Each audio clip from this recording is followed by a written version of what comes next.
படிக்கணும், டிஎன்பிஎஸ்சில group 1ல group 2ல நம்ம ஜெயிச்சு வேலைக்கு போகணும்னு நம்ம வீட்டு குழந்தைங்க எல்லாம் படிப்பான். அவர் பாருங்க வெறும் 1.5 லட்சம் கோடி ரூபாய் தான் ஊழல் பண்ணியிருக்காரு. வெறும் 1.5 லட்சம் கோடி தான் ஊழல் பண்ணியிருக்காரு.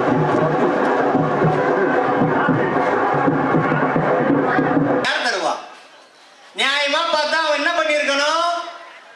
அந்த 28,000 பிளஸ் 5,000 33,000 ரூபாய் உங்களுக்கு அக்கௌண்ட்ல போட்டிருக்கணும். போட்டாரா? உங்களுக்கு வரலமா, உங்களுக்கு தகுதி இல்ல. உங்களை பத்தி நான் பேச வரல, நான் உங்களை சொல்லல, சொன்னவனை சொல்றேன். அவன் தான் உங்களுக்கு தகுதி இல்லைன்னு சொன்னாமா, தவறா எடுத்துக்காதீங்க.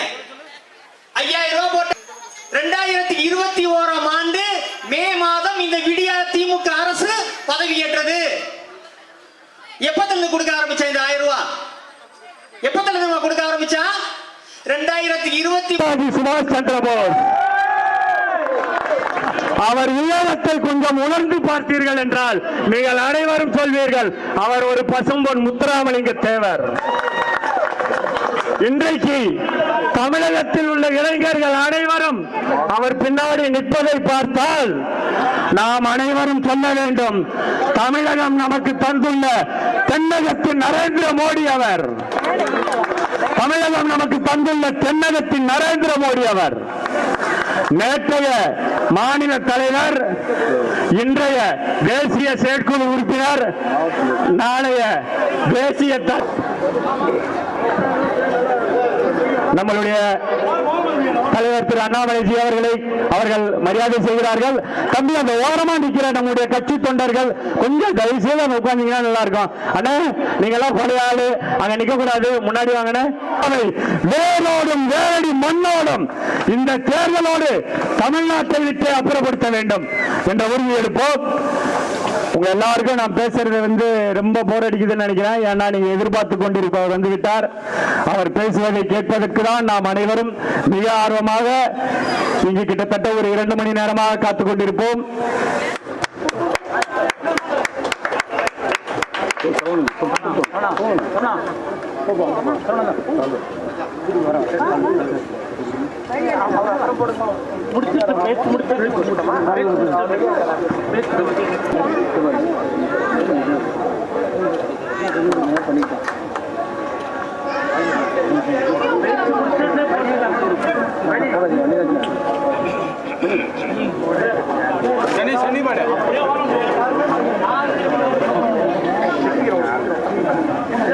தயவுசெய்து அனைவரும் அவரவர் இருக்கையில் அமருமாறு தாழ்வோடு கேட்டுக்கொள்கிறோம்.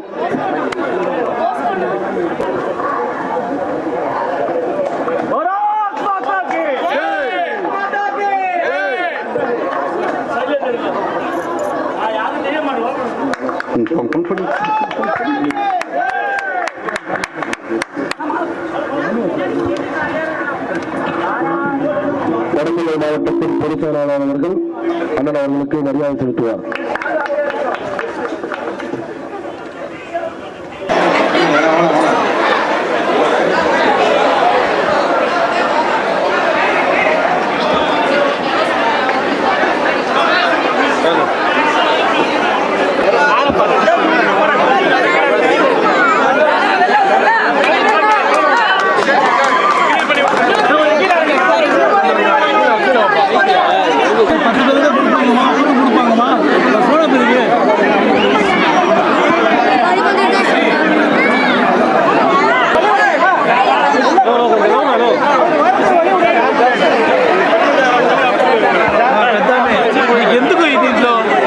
ஒரு வருத்தமான விஷயம்தான். அண்ணன் ஓ பன்னீர்செல்வம் அவர்கள் நீண்ட நெடுங்காலமாக அனைத்து இந்திய அண்ணா திராவிட முன்னேற்ற கழகத்தில் தேசிய ஜனநாயக கூட்டணியில் பாரத பிரதமர் ஐயா மோடி அவர்கள் மீது பெரும் அன்பு வைத்திருந்த ஒரு தலைவர்.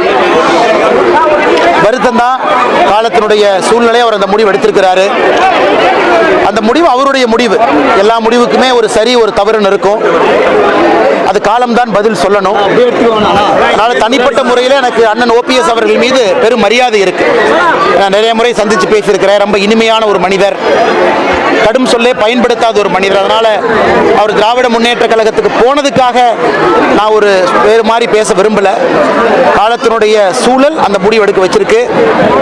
எங்கிருந்தாலும் கூட அவருடைய உடல் ஆரோக்கியம் நல்லா இருக்கணும். அது மட்டும்தான் என்னுடைய வேண்டுதல். அதே நேரத்தில் எல்லா முடிவுக்குமே சாதகம் பாதகம் இருக்கு. என்னை பொறுத்தவரை இந்த முடிவு பாதகமான ஒரு முடிவு தான். காரணம், திராவிட முன்னேற்ற கழகத்தை எதிர்த்து தான் அவங்களுடைய அரசியலே.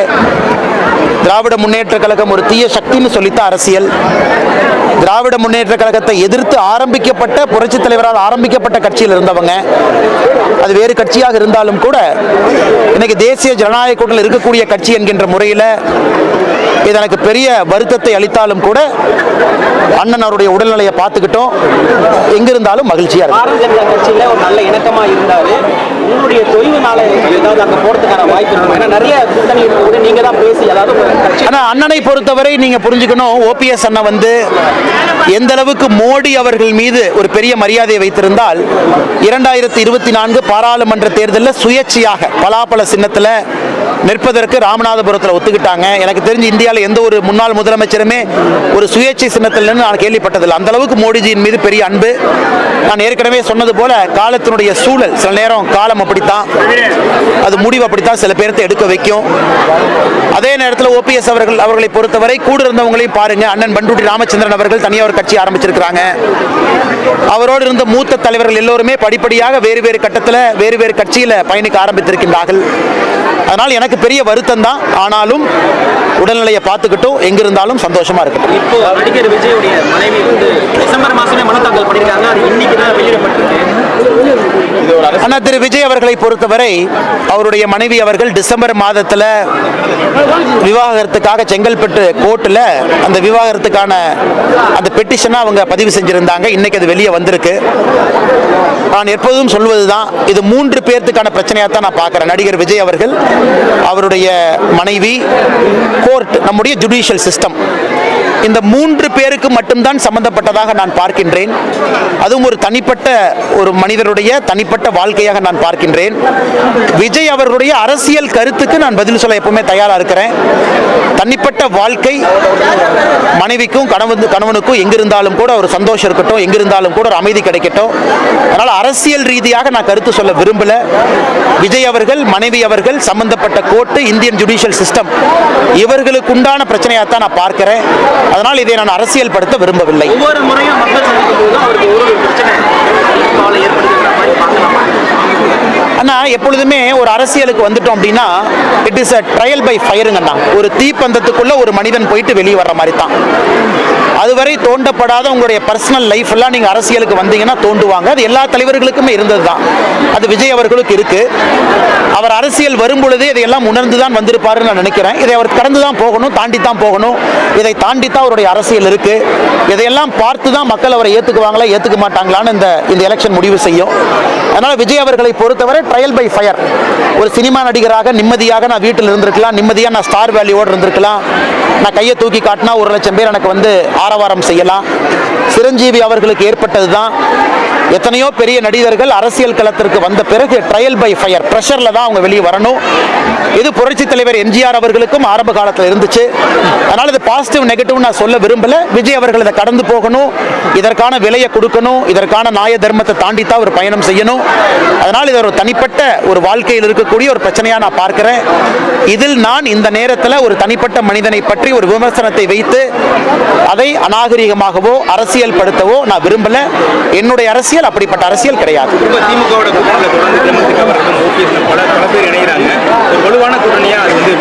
திராவிட முன்னேற்ற கழகத்தை பொறுத்தவரை இன்னைக்கு 5 ஆண்டு காலம் ஆட்சியில் இருந்தும் முதலமைச்சரை பொறுத்தவரை ஆன்டி இன்குபன்சியை கர்டெயில் பண்ண பார்க்கிறார். அவர் மீது இருக்கக்கூடிய மக்களுடைய கோபத்தை தணிப்பதற்கான பல முயற்சிகள் எடுக்கிறாங்க. புதுசாக ஒரு கூட்டணியை ஃபார்ம் பண்ணும், ஓபிஎஸ் ஐயாவை கொண்டு வரணும். இவங்கெல்லாம் கொண்டு வந்தால் அந்த கட்சியினுடைய தன்மை மாறிவிடும், முகம் மாறிவிடும்.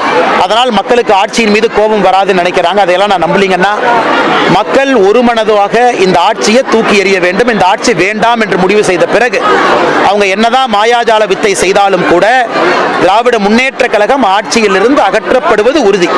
அவங்க அதுக்கு மேக்கப் போடுற மாதிரி காஸ்மெட்டிக்கா இன்னும் அடுத்த ஒரு 30 நாட்கள்ல யாரையெல்லாம் கூட்டிக் கொண்டு வந்தாலும் கூட இந்த ஆட்சி ஏப்ரல் மாதத்துல திரும்ப வருவதற்கான எந்த ஒரு சாத்தியக்கூறுகளோ அறிகுறிகளோ களத்துல நான் பார்க்கலாம். ஏன்னா ஆட்சியின் மீது கோபம், ஒரு அவநம்பிக்கை, முதலமைச்சர் பொய் சொல்லி இருக்கிறாங்க, முதலமைச்சர் தன்னுடைய வாக்குறுதியை நிறைவேற்றல அப்படிங்கிற எண்ணம் ஒரு சாதாரண மனிதனுக்கு வர ஆரம்பித்திருக்கிறது.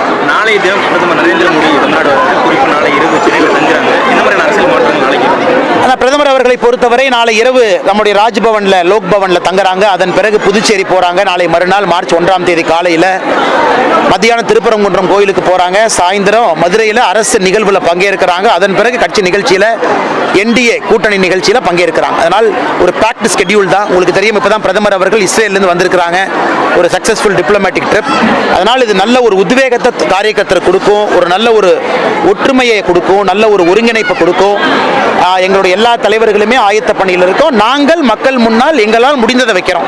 இன்னைக்கு 14,000 தெருமுனை கூட்டத்தை நடத்தி இருக்கின்றோம். மக்கள் முன்னாடி பேசுறோம். பாரதிய ஜனதா கட்சி கடுமையாக உழைக்குது. அனைத்து இந்திய அண்ணா திராவிட முன்னேற்ற கழகம் தலைமையிலான தேசிய ஜனநாயக கூட்டணிக்கு கட்சியினால் என்ன முடியுமோ எல்லாம் பாரதிய ஜனதா கட்சியினுடைய தலைவர்கள் தொண்டர்கள் செய்கின்றோம். நிச்சயமாக திராவிட முன்னேற்ற கழகத்தினுடைய ஆட்சியை அகற்றுவதற்கு அது பயன்படும் என்று நம்புகின்றோம். 2 முறை வருவதாக ஒரு தகவல் வெளியாகி இருக்கு. ஆனால் இன்னைக்கு பிரதமரை பொறுத்தவரை மார்ச் 1 வருவது உறுதி. அதன் பிறகு மார்ச் 2வது வாரத்தில் வருவது உறுதி. ஒரு பக்கம் மதுரைக்கு வர்றாங்க, மோஸ்ட்லி 11ஆம் தேதி வாக்கில் திருச்சிக்கு வர்றாங்க. இது 2 மட்டும்தான் உறுதி செய்யப்பட்ட அவருடைய விசிட்டு. மற்றபடி மாடல் கோட் ஆஃப் கான்டக்ட் வந்த பிறகு எத்தனை இடத்துக்கு வர்றாங்கன்னு தெரியாதுங்கன்னா முறைப்படி மாநில தலைவர் உங்களுக்கு சொல்லுவாங்க. ஆனால் நீங்களாம் ஃபர்ஸ்ட் பாதுகாப்பாக போங்க, ஏன்னா எக்யூப்மெண்ட் டேமேஜ் ஆயிரும். எல்லாம் ஃபர்ஸ்ட் போயிருங்க.